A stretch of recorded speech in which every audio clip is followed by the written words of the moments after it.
Hello friends, welcome to my YouTube channel.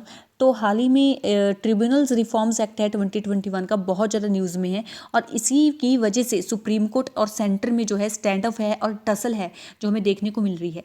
ठीक है, तो सबसे पहले तो हमें ये जानना चाहिए कि ट्रिब्यूनल क्या होता है। What is a tribunal? तो ट्रिब्यूनल एक क्वासी जुडिशियल बॉडी होती है जो कि speedy and specialised dispute resolution के लिए जानी जाती है in matters which are related to corporate law और एडमिनिस्ट्रेटिव मैटर्स हो गए और रेलवे रिलेटेड मैटर हो गए। ठीक है, तो सेक्टर स्पेसिफिक होता है, लेकिन हाँ, ये अदर कोर्ट्स की तरह नहीं होते। ये क्वासी जुडिशियल होता है और दूसरे कोर्ट्स पे केस लोड जो है वो कम करने के लिए ही ये ट्रिब्यूनल्स बनाए जाते हैं। लेकिन प्रॉब्लम आज के टाइम पर ये आ रही है कि जो ट्रिब्यूनल्स रिफॉर्म एक्ट है 2021 का, जो सेंटर ने अनेक्ट किया है, पार्लियामेंट ने अनेक्ट किया है, उस पर सुप्रीम कोर्ट के साथ टसल चल रहा है, जिसकी वजह से जो ट्रिब्यूनल्स हैं उनकी जो है काम करने की जो क्षमता हम कह सकते हैं, उसकी इफेक्टिवनेस में भी प्रॉब्लम आ रही है। तो टसल क्या है, पहले हम इसकी हिस्ट्री देखते हैं। तो ये टसल स्टार्ट होता है फाइनेंस एक्ट 2017 के टाइम पीरियड से। जब फाइनेंस एक्ट 2017 आया था तब सेंटर को क्या है, एक पावर मिल गई थी to frame rules for tribunals. तो सेंटर खुद ही ट्रिब्यूनल्स के लिए रूल बना सकता था। तो 2019 में कॉन्स्टिट्यूशन बेंच था रोजर मैथ्यू केस के under. It should be remembered for UPSC point of view, Roger Matthew case. ठीक है, तो ये रिलेटेड है, ट्रिब्यूनल से रिलेटेड है। तो सुप्रीम कोर्ट जो है ये कहती है कि जुडिशियल इंडिपेंडेंस को क्या है, अंडरमाइन करता है। जो आपने नोटिफाई किए हैं रूल्स, ये जुडिशियल इंडिपेंडेंस को अंडरमाइन करते हैं। तो सेंटर ने 2020 में नए नए रूल्स भी फिर 2020 में नोटिफाई किए, जो फिर से चैलेंज हुए बाय मद्रास बार एसोसिएशन। आज के टाइम में भी मद्रास बार एसोसिएशन 2021 के जो है ट्रिब्यूनल रिफॉर्म एक्ट 2021 को भी चैलेंज करके बैठी हुई है। तो उस समय भी मद्रास बार एसोसिएशन थी जिसने इसको चैलेंज किया था। द सुप्रीम कोर्ट उस समय रिकमेंडेड मैनी मॉडिफिकेशन।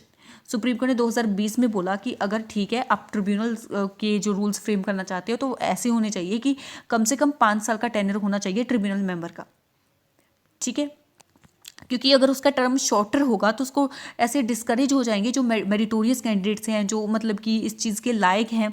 ठीक है, क्योंकि उनको एग्जीक्यूटिव इंटरफेरेंस झेलना पड़ेगा, जिसकी वजह से उनकी काम करने की प्रोडक्टिविटी और इफेक्टिवनेस पे जो है सवाल खड़े हो सकते हैं। हाउएवर सेंटर इस बात को नहीं मानता। वो एक ऑर्डिनेंस प्रोमुलगेट करता है, अप्रैल 2021 की बात होती है, जिसमें वो फिक्स करती है टेन्योर 4 ईयर्स का और set a minimum appointment age of 50 years. मतलब कि आप जो है ट्रिब्यूनल जो मेंबर हैं उनका जो है 4 ईयर का टेन्योर रहेगा और मिनिमम एज ट्रिब्यूनल मेंबर बनने के लिए 50 साल की रहेगी।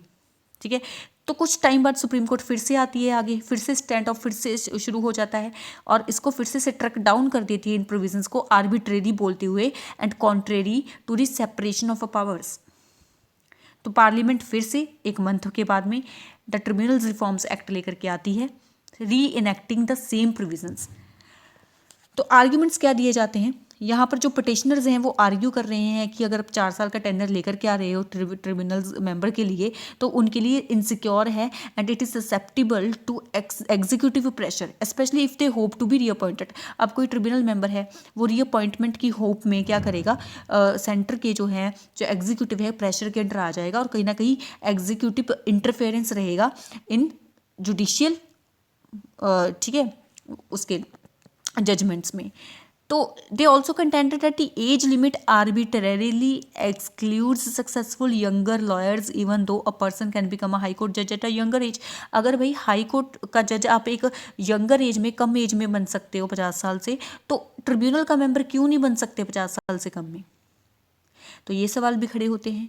यूनियन गवर्नमेंट जो है वो अपना काउंटर आर्ग्यूमेंट ये दे रही है कि जो एज लिमिट हमने इसलिए इंश्योर की है कि जो सफिशिएंट एक्सपीरियंस वाले कैंडिडेट आ सकें, क्योंकि 50 साल के ज़्यादा एज के रहोगे आप तो ऑब्वियसली आपको एक्सपीरियंस ज़्यादा होगा इसी सेक्टर में, इसी एरिया में। ठीक है, और 4 साल की टर्म भी एडेक्वेट सिक्योरिटी प्रोवाइड करने के लिए हमने ये बनाई है। दूसरा सेंटर ये चीज़ को चैलेंज करते हुए बोलता है कि हमारी जो पॉलिसी प्योर है और अगर इसका मैटर डिसाइड करना है वो पार्लियामेंट डिसाइड करेगी। एक्सक्लूसिव डोमेन इसमें पार्लियामेंट का है, जुडिशरी का इसमें कोई डोमेन नहीं आता। तो जुडिशरी क्यों सेपरेशन ऑफ पावर्स के प्रिंसिपल को वायोलेट कर रही है? अब देखो इन दोनों के इस टसल की वजह से जो ट्रिब्यूनल्स की इफेक्टिवनेस को काम करने की जो इसकी क्षमता है वो कम हो रही है, क्योंकि आज के टाइम में देखिए तो बहुत सारी वैकेंसीज क्रिएट हो चुकी हैं ट्रिब्यूनल्स में, जो कि तब से भरी ही नहीं गई हैं। फॉर इंस्टांस जो गवर्नमेंट डेटा बताता है 2022 का, it showed that significant vacancies across की ट्रिब्यूनल्स जो है pending, like 24 vacancies each in the national company law tribunal and armed forces tribunal, जिनकी sanctioned strength is more than 30। तो ऐसे ही सेम रेलवेज क्लेम्स ट्रिब्यूनल है जिसमें वाइस चेयरमैन की पोस्ट तक भी फिल नहीं की है। तो supreme court itself previously observed that the delays have left tribunals virtually defunct. अगर ऐसा ही रहा तो वर्चुअली जो ट्रिब्यूनल है इनकी ये वर्चुअली डिफंक्ट रहेंगे, ये काम नहीं कर पाएंगे इस प्रेशर में। तो ये था सारा matter. I hope you understood. Thank you.